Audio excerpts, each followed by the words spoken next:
Hello, my dears. Today, I want to share a story that truly touched my heart. A humble boy, with a heart bigger than the world, saved a wealthy child from drowning in the waters of Copacabana, but it was what he asked for afterward that brought everyone around to tears. Grab a tissue and come get emotional with me in this beautiful story full of courage, generosity, and hope. You won't want to miss it. The briny spray of the ocean stung my face that day, as it invariably did down in Copacabana. I pushed my cart, that one with the faded image of a smiling ice cream man, trying to bellow my cries above the roar of the waves and the babble of tourists. Ice cream! Popsicles! Get your icy treats here! Most days were a struggle, a slow, arduous odyssey of sweat and hope, just trying to scrape together enough for rent and my mother's medicine. She was everything. My world began and ended with her, in her smile, in her stories, even in her cough that echoed through our small shack. She wore herself out cleaning houses until her back gave way. Now, it was my turn to shoulder the burden, hawking popsicles beneath the scorching sun. That day, the beach was a teeming mass, a kaleidoscope of colors and tongues. Celebrities from around the globe, flaunting their gold and self-assuredness, the sort who barely spared a glance at a child like me. Lower my head, focused on the throng, trying to ignore the gnawing emptiness in my stomach. Then, the screams erupted. A piercing, desperate sound that sliced through the celebratory din like a knife.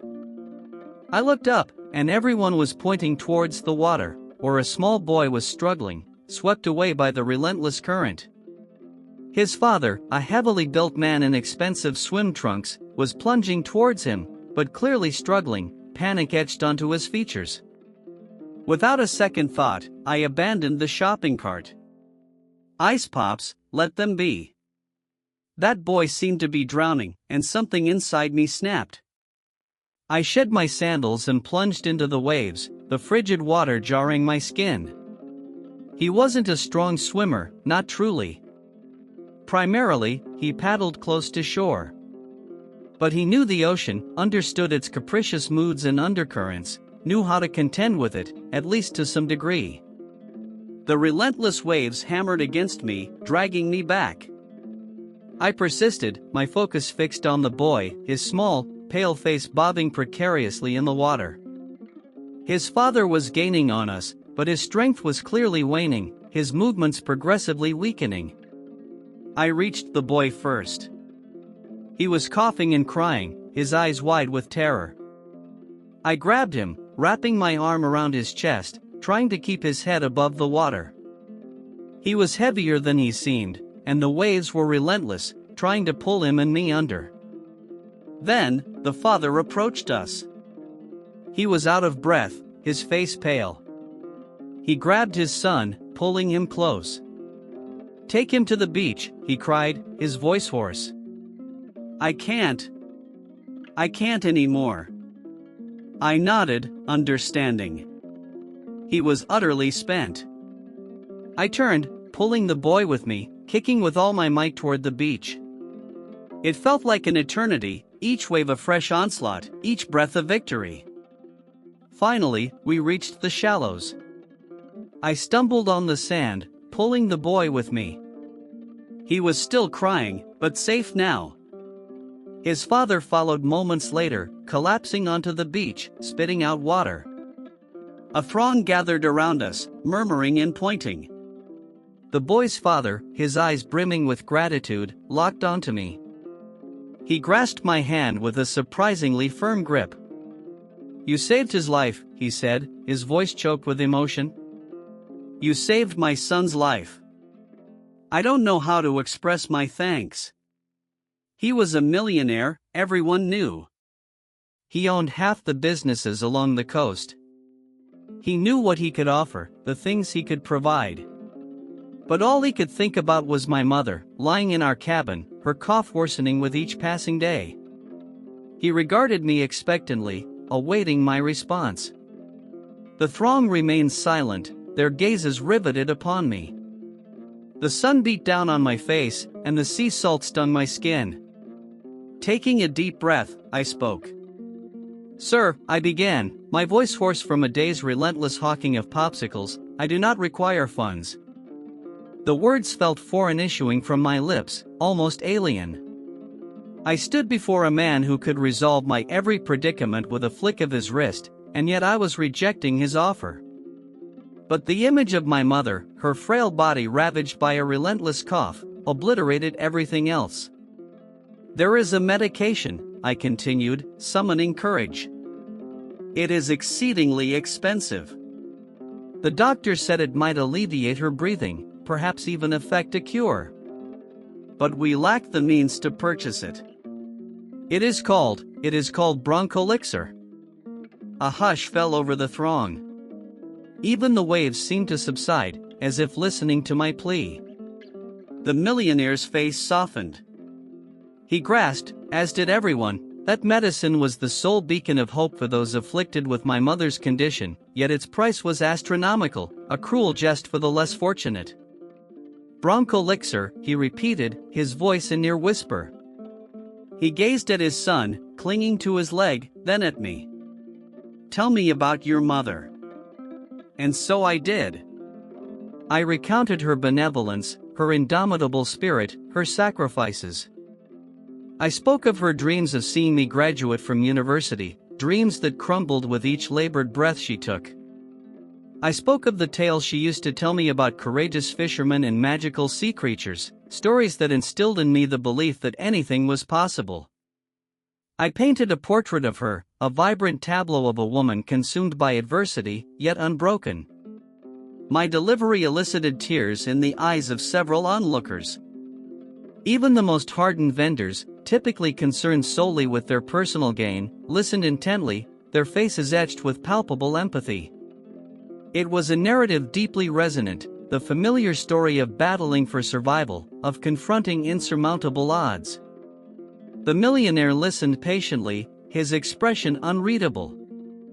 Upon my conclusion, he fell silent for a moment, his eyes reflecting a complex interplay of sorrow and awe. He then reached into his pocket and retrieved his phone. His voice, low and commanding, issued a concise instruction: "Request Dr. Silva immediately," he directed, "and have him deliver a full supply of bronchoelixir to my residence with utmost haste." He disconnected the call and turned towards me. "She'll be waiting for you," he stated, along with some other provisions that might alleviate the situation somewhat. I was speechless. A wave of relief, so profound it nearly overwhelmed me, washed over me. "Thank you," I managed to utter, my voice thick with emotion. "Thank you, sir. You saved her life." A genuine, heartfelt smile reached her eyes. "You saved my son's life," she replied. "Consider us even." "But perhaps," she added, her gaze sweeping the crowd, "perhaps this serves as a poignant reminder for all of us of our interconnectedness, that we all bear a responsibility to support one another, particularly during times of adversity." The crowd erupted in applause, a spontaneous outpouring of emotion and gratitude. Even the waves seemed to break with renewed vigor, as if celebrating the moment. I stood there, humbled and overwhelmed, an ice cream vendor who had become a hero, not just for a boy and his father, but for an entire community. The sun appeared to shine a little brighter that day, and the salt spray no longer stung as much. For the first time in a long while, I felt a glimmer of hope, not just for Mother, but for myself, and for the world.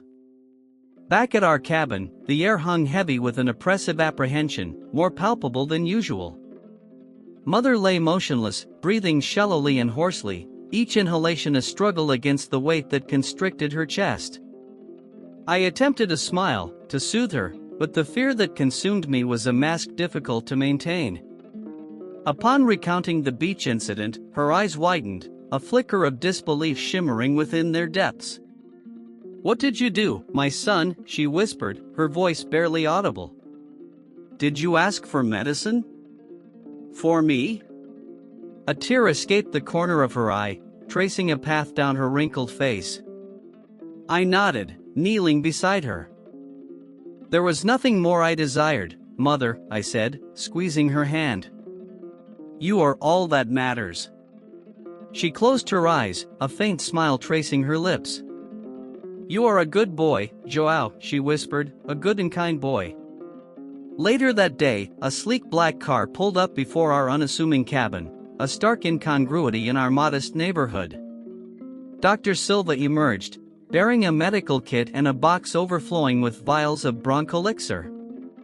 A man of benevolent countenance, his eyes radiating compassion, he meticulously examined my mother, his touch gentle and reassuring. "This medication will help," he stated, his voice calm and assured. "It won't cure her, but it will alleviate her breathing and enhance her quality of life." Having administered the initial dose, her breathing subsided within minutes. The rhythmic motion of her chest became gentler, and the raspy cough that had plagued her for months vanished. A look of serene peace settled upon her face as she opened her eyes. "I can breathe," she whispered, her voice brimming with awe. "I can truly breathe." Over the ensuing weeks, bronchoelixir performed her magic. She regained her strength, her vibrant coloration returned, and her laughter once more filled our cabin. Though still delicate, still requiring respite, she was alive, and that was all that mattered. The millionaire, whose name I discovered to be Mr. Richard, did not simply dispatch the medication. He also dispatched a domestic servant to assist Mommy with household chores, and a basket overflowing with fresh fruits and vegetables. Furthermore, he arranged for a tutor to assist me in my studies, thereby enabling me, finally, to complete my education. Our lives were transformed, not solely by the medication, but by the benevolence of a stranger, a man who had transcended my poverty and recognized the intrinsic worth of human life. It was a lesson that resonated deeply within me, a lesson about compassion, empathy, and the potent force of human connection. A simple act of generosity can ripple outwards, creating a wave of positive change. While the immediate impact was a tangible improvement in her health, the long-term effects proved far more profound. Sir Richard's actions inspired others in our community to extend a helping hand, offering support to those in need. A local bakery began donating loaves to our family, a neighbor volunteered to care for her while I was at work, and the convenience store owner granted us a discount on food purchases. Lord Richard's benevolence seemed to have unlocked something profound within our neighborhood, a dormant spirit of solidarity and compassion. The community rallied around us, providing not simply material aid, but also emotional support, a profound sense of belonging, and a poignant reminder that we were not alone in our struggles. This exemplified how a single act of altruism can trigger a cascading effect, disseminating goodwill and fostering a more empathetic and interconnected society. The transformation transcended mere charity. It was about building bridges, cultivating understanding, and acknowledging our shared humanity. It wasn't merely the tangible assistance, however, that served as a watershed moment, but the shift in perspective it engendered. Previously, I viewed the world through a lens of scarcity, an unending struggle against want. This experience, conversely, unveiled an abundance of human kindness, a reservoir of empathy I hadn't known existed. The ocean, once a mere symbol of my quotidian routine, the unforgiving backdrop to my ice cream sales, metamorphosed into a source of connection, the very element that linked me to the boy I rescued and his benevolent father. I was a young person who had always felt invisible. Suddenly, I was seen, not as an anonymous vendor, but as an individual possessing inherent worth, capable of heroic actions and deserving of support. This newly discovered recognition extended beyond the immediate circle of those directly involved. It permeated the very fabric of my being, reshaping my self-perception and fueling an ambition I had previously deemed unattainable. Furthermore, this episode served as a potent reminder that true wealth transcends monetary value. While Sr. Ricardo's financial resources undoubtedly facilitated the delivery of medicine and other forms of assistance, his genuine compassion and willingness to act were the catalysts that ignited the transformative process.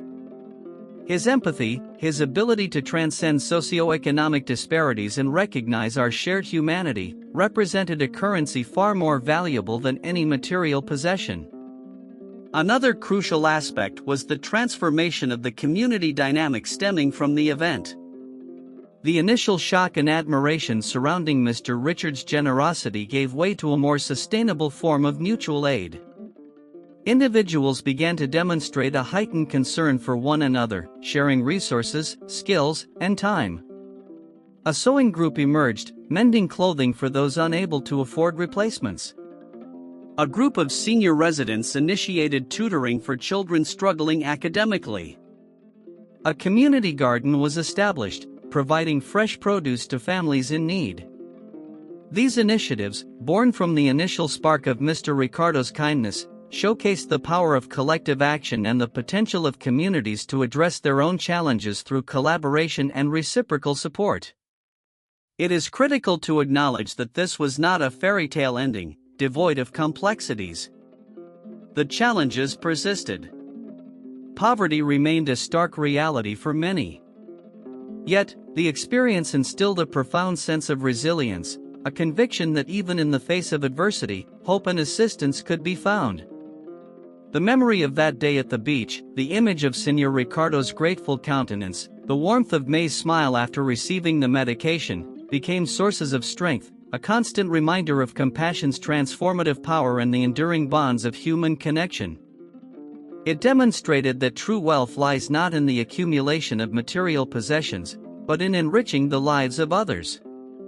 A subtle yet potent transformation occurred, a shift from individual struggle to collective flourishing. It stands as a testament to the indomitable human spirit, the capacity to find hope amidst adversity, and the transformative power of empathy. The narrative eschews utopian visions, instead offering a realistic portrayal of the inherent potential for good even within the most challenging circumstances. It serves as a poignant reminder that even the smallest acts of kindness can have profound repercussions, and that through collaborative effort, we can forge a more equitable and compassionate world. Illuminated by these interconnected insights, the ensuing path emerges not as a prescriptive formula, but as an invitation to cultivate awareness and responsiveness. It entails fostering a mindset that prioritizes human connection, acknowledging that our individual actions, however seemingly insignificant, contribute to the collective narrative. Just as a mosaic is composed of countless individual pieces, each contributing to the overall design, our individual acts of compassion sculpt the vast tapestry of the human experience. The events of that day linger, a silent whisper beneath the quotidian surface of life. It serves as a poignant reminder that heroism does not invariably don a cape. Sometimes, it is simply the willingness to extend a hand, to discern the humanity hidden behind the mask of circumstance. The true miracle was not the medication itself, but the revelation of a shared humanity, the dissolution of the intangible barriers that separate us. What began as a desperate act of filial love blossomed into a testament to the interconnectedness of lives, a subtle yet potent reminder that we are, in some way, responsible for one another. Cynicism easily takes root, a defensive wall built against the relentless barrage of negativity that permeates modern life. Yet, within this narrative lies a compelling argument, a quiet insistence that, even amidst overwhelming adversity, the capacity for good endures. It's an invitation to cultivate an active sense of hope, to seek opportunities to contribute to the well-being of others, not out of obligation, but from a genuine desire to connect and uplift. This isn't about grandiose gestures or flamboyant displays of charity. It's about the small, everyday acts of kindness that accumulate over time, creating a domino effect of positive change. The narrative transcends a boy, a millionaire, and a miraculous recovery. It delves into the inherent potential within each of us to disrupt the cycle of apathy, to become agents of compassion in a world often perceived as cold and disconnected. It centers on acknowledging that true wealth lies not in material possessions, but in the richness of human connections, the ability to empathize with others' struggles, and the capacity to offer support without expectation of return. The ocean, once a symbol of adversity, has evolved into a conduit of connection, a poignant reminder that, even within the vastness of life, we are all interconnected, united by a shared humanity. Mr. Richards' extraordinary generosity served as a catalyst, an invitation for others to emerge and contribute to the collective good. It sparked a virtuous cycle of kindness, transforming the community and demonstrating the potency of collaborative action. This narrative serves as a potent reminder that each of us possesses the capacity to effect change, irrespective of our circumstances. It is an exhortation to cultivate empathy, to seek opportunities for connection with others, and to actively participate in building a more just and compassionate world. True practice begins now, in the quotidian moments of life, where we choose to perceive the humanity in others and act with benevolence and compassion. If you enjoyed our story, please like, subscribe, and leave a comment. Nana Rose will respond to you.